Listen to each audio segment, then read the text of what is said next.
ایران کی جو اسٹریٹجی گزشتہ 48 گھنٹے یا اس سے زائد میں دکھائی دے رہی ہے، کیا کیلکولیٹڈ ہے، کیا پہلے سے تیار تھا، کیا اپنے ٹارگٹس اچیو کر پائے گا؟ ٹارگٹس ہیں کیا دراصل؟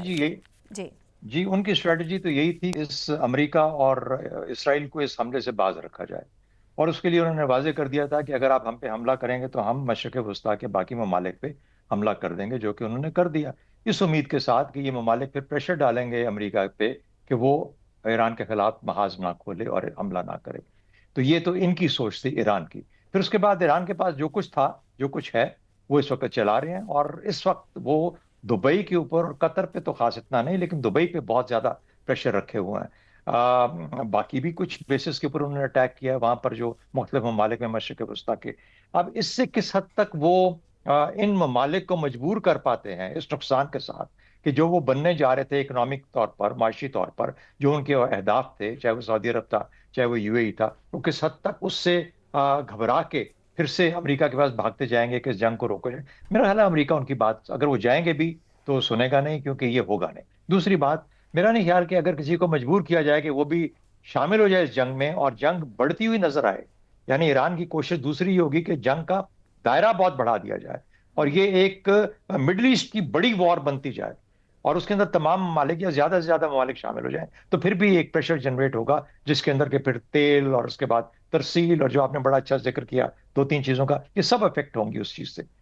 اور اگر اس سے افیکٹ ہوتا ہے، دنیا کی معیشت کے اوپر اثر پڑتا ہے، تو پھر یہ ممالک مل کے اور دنیا کے باقی تمام ممالک مجبور ہو جائیں۔ اس وقت جو ایران ہے وہ حملے کی شکل کے اندر کوئی تباہی اتنی نہیں کر سکتا جتنا کہ وہ ان عوامل کے اوپر ڈیپینڈ کر رہا ہے۔ تو جتنی چیزیں آپ نے لکھوائیں، عسکری طاقت کو اس نے کیا چیلنج کرنا ہے میری نظر کے اندر، کہ وہ اگر امریکہ کے اڈوں پہ حملہ کرتا ہے تو کوئی فرق نہیں پڑتا، امریکہ کے پاس ریسورسز اتنی زیادہ اور جگہوں پہ ہیں۔ امریکہ اور اسرائیل مل کے پریشر، دیکھیے بات کی جا رہی تھی کہ ایران جو ہے اس کو وہ کبھی اپنی سوچ کو بدلے گا نہیں۔ اگر وہ بات چیت کے لیے تیار نہیں ہوگا تو پھر مار کھاتا رہے گا۔ کب تک کھائے گا؟ کب تک کھائے گا؟ 1 مہینہ، 2 مہینے، 3 مہینے؟ دیکھیے غزہ کے اندر ان کو 2 سال لگے۔ اب مجھے نہیں سمجھ آتی کہ 9 کروڑ لوگوں کو ختم کرنے کے لیے کتنی ایفرٹ اور چاہیے ہوگی۔ کہیں نہ کہیں پہ ایرانی سوچ کے اندر، لیڈرشپ کی سوچ کے اندر کہ میں اپنے لوگوں کو مروا رہا ہوں، میرے پاس کچھ اور ہے، کچھ نہیں لڑنے کے لیے، وہ کس انتظار میں بیٹھا ہے؟ اگر تو وہ معاشی تکلیف دینے کے انتظار میں بیٹھا ہے تو دنیا کے اندر اتنا تیل اور موجود ہے کہ وہ باقی جگہوں کو جا سکتا ہے۔ ہاں قیمتیں بڑھیں گی تھوڑی بہت، لیکن کہاں کہاں پہ کیا برداشت کیا جا سکتا ہے؟ لوگوں نے اس کو ریزروز اپنے بڑھائے ہوئے ہیں اس جنگ کے پیش نظر پہلے سے ہی۔ چائنا ہو گیا، انڈیا ہو گیا، باقی روس کا تیل اویلیبل ہے، وینزویلا ہے، امریکہ خود اپنا تیل بیچنا چاہتا ہے۔ تو دیکھیے اتنا یہ آسان اثرات اس طریقے سے کریٹ نہیں ہو پائیں گے جو ایران چاہ رہا ہے۔ میں پھر بھی کہوں گا ایران ایک حکمت عملی کے تحت اور حکمت کے تحت میرے خیال میں اس میں سے نکلنے کی کوشش کرے تاکہ اپنے لیے بھی آسانی بنائے اور دنیا کے لیے بھی آسانی بنائے، ورنہ ہم جیسے چھوٹے ملک پستے رہیں گے۔ ہم تو جنگ بھی کر رہے ہیں اور تیل بھی منگوا رہے ہیں اور وہی بہت مہنگی قیمتوں پہ منگوائیں گے، ہماری مشکلات بڑھیں گی۔ تو ایران کی کوشش ہے کہ اس کا دائرہ بہت وسیع کیا جائے، جو کہ مشکل لگتا ہے، مجھے نہیں ہو پائے گا۔ ٹھیک ہو گیا۔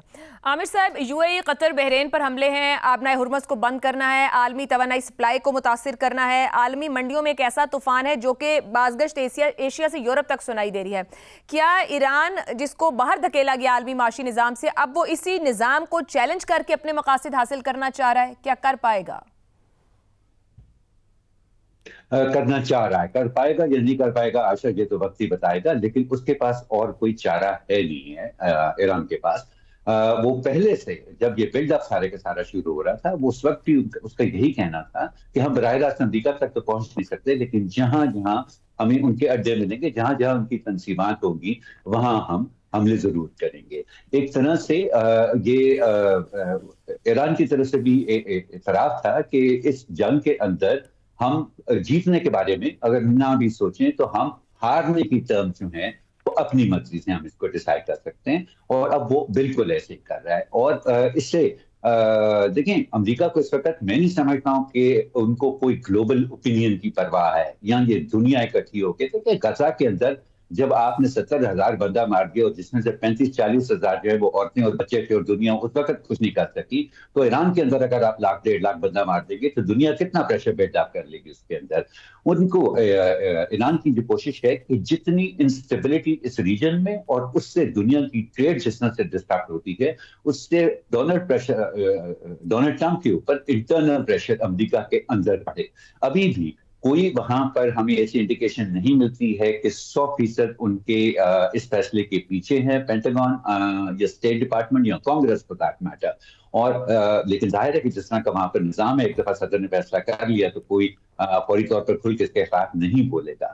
لیکن ان کو اپنے اداروں کے علاوہ وہ جو میگا کراؤڈ تھا میک امریکہ گریٹ اگین، جس کی ایک بنیاد یہ تھی کہ امریکہ باہر کی دنیا کو چھوڑے، اپنے اوپر ساری توجہ رکھے، باہر کی دنیا سے ہمارا کوئی لینا دینا نہیں ہے، اسی کے خلاف وہ چل رہے ہیں. تو اگر ایران کچھ دیر اسی طرح سے اپنی اسی اسٹریٹجی کے ساتھ رہ سکا تو یقیناً امریکہ کے اندر بھی بہت پریشر بلڈ اپ ہوگا. حسن نثار صاحب، ایران میں جو نئی قیادت سامنے آ رہی ہے، جو نام سامنے آ رہے ہیں، وہ مزاحمت کے بیانیے کے ساتھ ابھر رہی ہے. ایٹمی پالیسی اور حملوں میں مزید سخت گیر تبدیلیوں کی طرف بھی جا سکتی ہے. اگر ایسا ہوا تو ایران کیا حاصل کرے گا؟ ایران کا تو مجھے نہیں پتا. ایک بات میں پوائنٹ آؤٹ کرنا چاہ رہا ہوں، جتنے میں نے اب تک یہ تجزیے وغیرہ سنے ہیں پچھلے چند دنوں میں، ان میں سب سے زیادہ قیمتی بات ابھی میرا خیال ہے میں بھولنے لگا ہوں، عامر صاحب نے کی ہے. اس رجیم کے خلاف ایک ریزنٹمنٹ ہے ایرانیوں میں. ہم لوگ جاتے ہیں تو ہوٹل بزرگ آزادی، جو پہلے انٹر کانٹیننٹل ہوتا تھا، اس کا نام انہوں نے چینج کیا تھا، یہ اس والی رجیم نے اس کا نام رکھا تھا بزرگ آزادی، اوریجنل اس کا نام تھا. میں تو ان کی دیکھ کے کراکری حیران رہ گیا، اوپر لکھا ہوا تھا انٹر کانٹیننٹل. مجھے ایرانین فیملیز کے ساتھ ان کے گھروں میں رہنے کا اتفاق ہوا. باہر کا ایران اور گھروں کے اندر کا، اور جو اس میں زمین اور آسمان کا فرق ہے. They are highly suffocated people. ان کا اندرونی کلچر بالکل مختلف ہے، لباس بالکل مختلف ہیں. یہ سارا کچھ آپ ذہن میں رکھنا. عامر صاحب نے 1-2 سطریں بولی ہیں اور وہ بہت بڑا سچ ہے. اب اس ٹریجک فیز کے بعد ان کی کوئی دوبارہ ان کے اندر ان کے لیے کوئی محبت بیدار ہو جائے، ادروائز وہ اس کلچر کو بہت زیادہ مس کر رہے ہیں. یہ میرا اسیسمنٹ ہے، غلط ہو سکتا ہے، اور میں کافی بار یہ اچھا وہ جو شاہ کے زمانے میں اس وقت مظالم کی نوعیت، فلانا ٹمکانا، شاہ کا کمانڈ کنٹرول، رعونت، اس کا جائے عبرت اس کے محل کا نام رکھا ہوا ہے انہوں نے، وہ ایران کے ساتھ ہے، بھیانک ہے. اس کا مجسمہ توڑا ہوا ہے اور صرف اس کے شوز شاہ ایران کے نظر اندر. It is a series of palaces. اب اس کا نام ہے جائے عبرت. اندر کے جو صورتحال ہے میری اسیسمنٹ کے مطابق، اسیسمنٹ نہیں ہے، میں تو اب یہ نوبتی ناتی میں بات ہی کبھی نہ کرتا. They are highly suffocated.